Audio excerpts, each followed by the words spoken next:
I was brought up to be an entrepreneur. My parents never taught me to be employed. They never told me to be a worker. They've always encouraged me to be in business.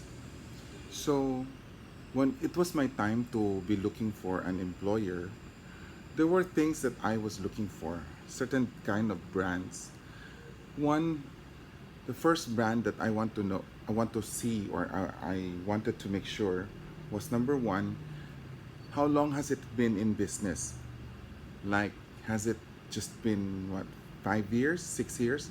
If it's only new, I will not even try to consider it because I would always believe that a company that has stayed longer would have more experience and will have more lessons to teach its employees. So I go for companies that existed for more than 10 years. So I have the following employers before when immediately I started working. The first employer that I had was Speech Power. Why did I pick Speech Power? Because of number one, its brand that it encourages its speech consultants to learn. In fact, how were they able to how was it able to come up with a learning experience for its consultants before you will be asked to do the teaching itself, running the class?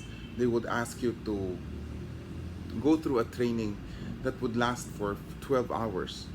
After that, they would also ask you to observe classes that will run for 24 hours.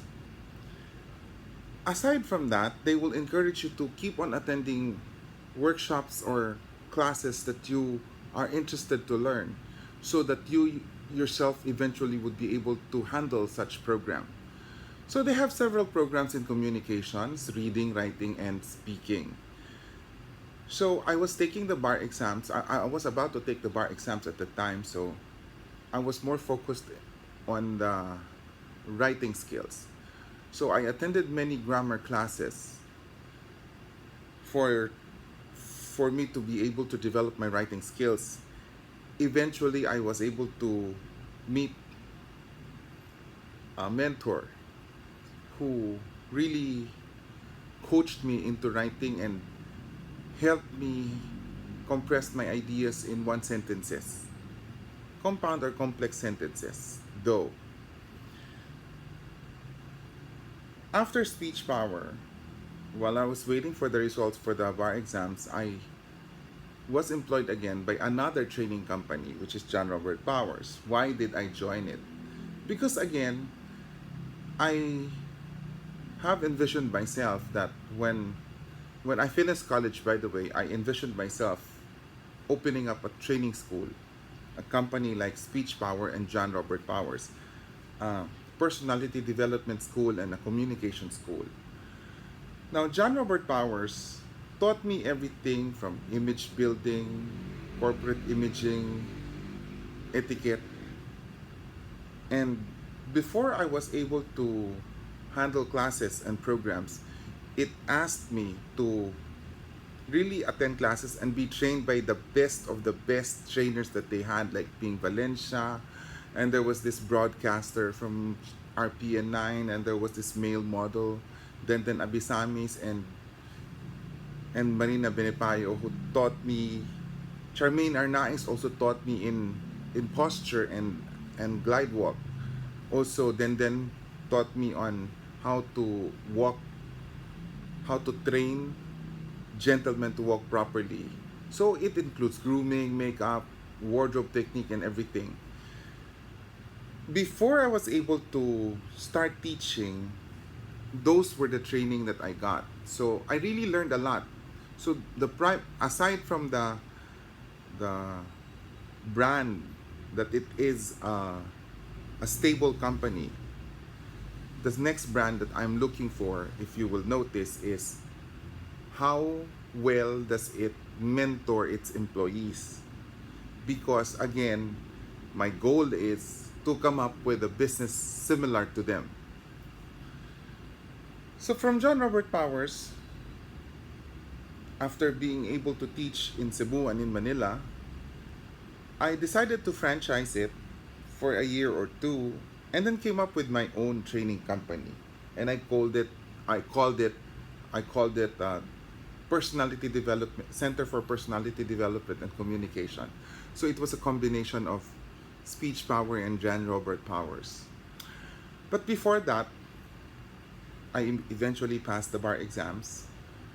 I wanted to serve the government, and in all of the government services that attracted me was the Commission on Human Rights.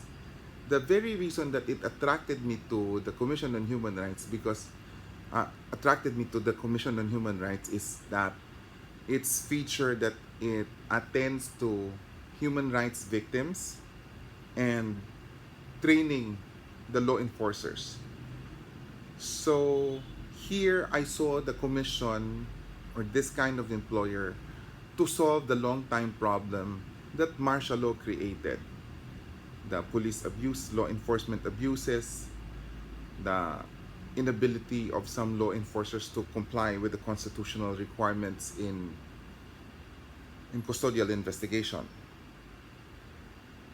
Because I was very much interested in constitutional law when I was still a student, and it really attracted me to be in that field. So if there's anything that I would render service, it would be somewhere along the line where constitutional law will be very much applicable, and that is the Commission on Human Rights. So in summary, when I put up my own company already, I practically come up with a similar branding, but a combined branding of a training company, a stable one, and one that gives training to its employees, coaching and mentoring. So these are the things that I look for. Well, aside from gender sensitivity and gender neutrality, I was very particular with that. And I was not too mindful of the wages though, because I was not counting on those companies for salary. And I've also noticed that it's not really salary that would matter to most employees, but it's the learnings that they will get from you. So in summary, what did I look for as an employer brand? One, stability. How long? Stability and longevity and mentoring. Two things. How can it mentor me, and how can it train me to be a future entrepreneur? Two things.